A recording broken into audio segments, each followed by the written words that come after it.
Welcome to Windsong Farm in the beautiful Finger Lakes region of upstate New York. We are a diversified farm. The focus is on our flock of longwool sheep, predominantly the Wensleydales, but in addition we also have a herd of belted Galloway beef cattle, and together these animals graze the pastures of our 175-acre farm.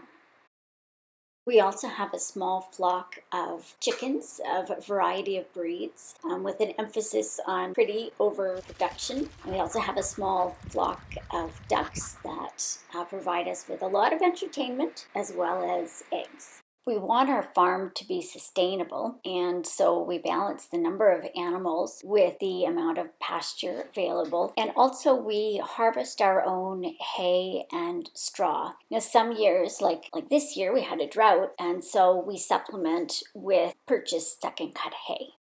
To complement our livestock production, we produce a large variety of berries, as well as table grapes. We have a small orchard with a variety of tree fruits, including apple, pear, cherry, peach, apricot. And with the fruit that doesn't sell at the farmer's market fresh, we make jams and jellies.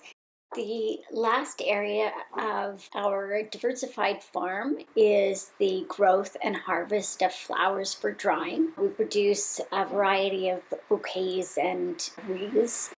With this overview of our diversified farm, I'm going to shift focus to our Wensleydale sheep, and I'm going to present this in terms of a year in the life of one of our sheep, starting around this time of year.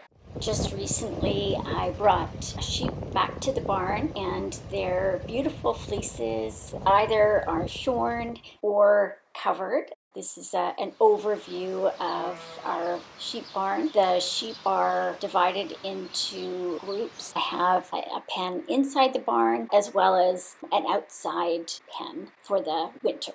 While the majority of the sheep with longer fleece are housed in the barn during the winter, we also usually have a group that is maintained outside for at least part of the winter with shelter. The ewes are shorn in early February, about 3 or 4 weeks before the beginning of lambing.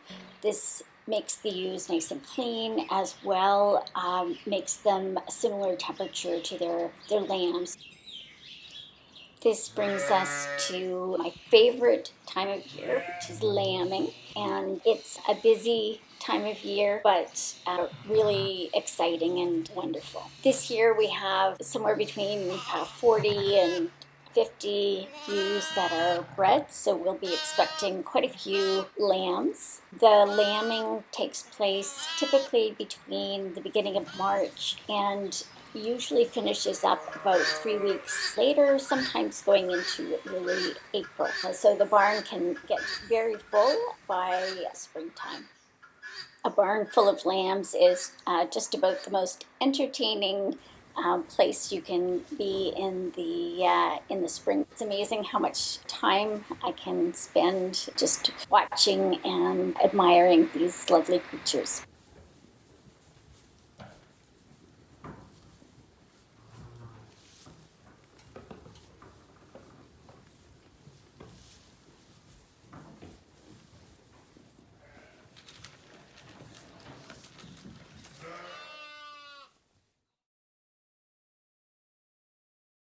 Spring marks the return of ewes and their lambs back to pasture.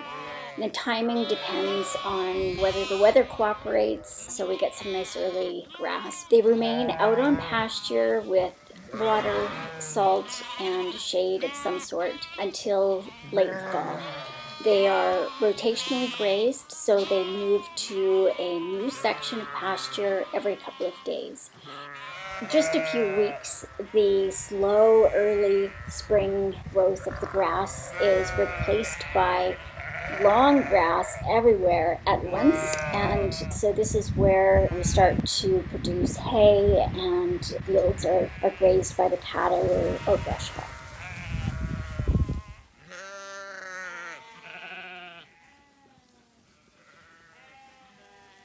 We keep a few ewe lambs in full fleece for up to about 15 months or so.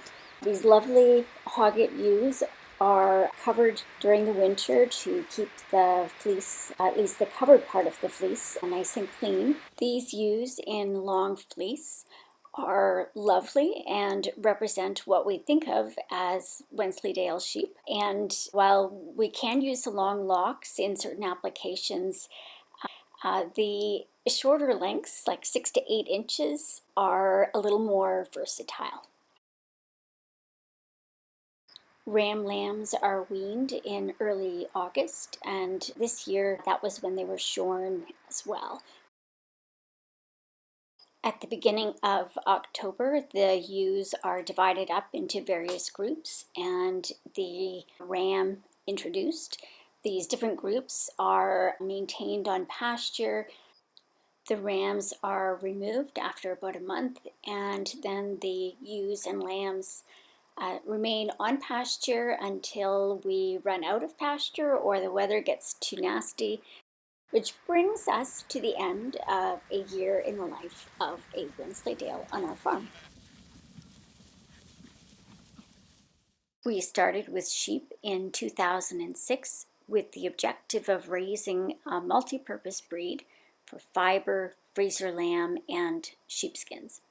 We chose Cotswold sheep initially and loved them and their robust curls, but after seeing Wensleydale sheep and fiber at Rhinebeck, we fell in love with the breed, and they now make up the majority of our flock.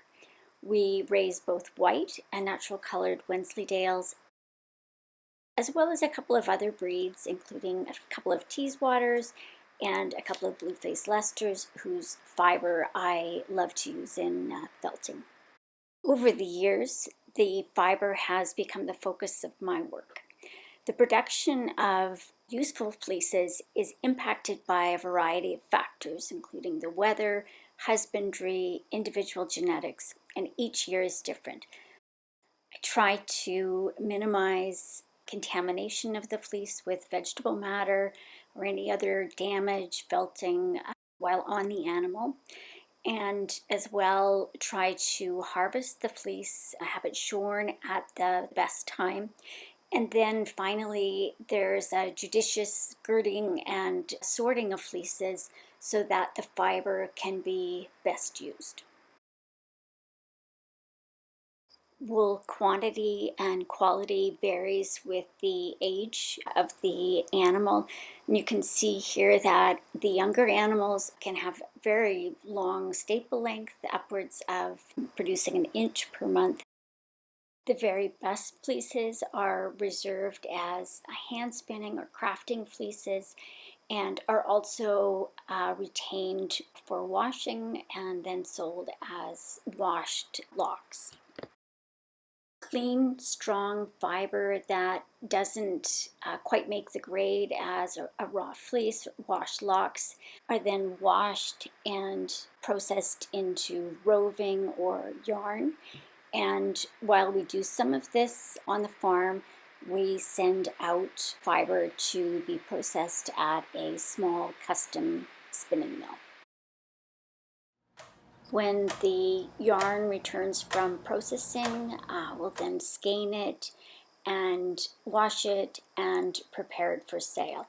And while there is an excellent market for natural colored white and grays and black Wensleydale, color is a whole other world. I love working with color, principally hand painting, although I do some immersion dyeing as well. I use both acid dyes as well as natural dyes. I dye the yarn, roving, locks, as well as finished products like scarves. I spin a curly, bulky yarn that I love to use in weaving. I combine our hand spun and mill spun yarn in weaving scarves. And finally, my favorite method for working with these beautiful curly fibers is wet felting. And I produce a variety of collars and scarves and shawls. Our soft, shiny, curly sheepskins are always a favorite of our customers as well as our creatures. Our Windsong Farm fleeces and wool products are available locally at our Ithaca Farmers Market. Also participate in several fiber festivals in the Northeast, including Rhinebeck and Maryland. Our website lists some of our wool products as well as more information generally about the farm. With the cancellation of many of the in-person fiber festivals this year, we've made the transition to virtual. This particular clip was posted to Facebook during the Rhinebeck Festival back in October.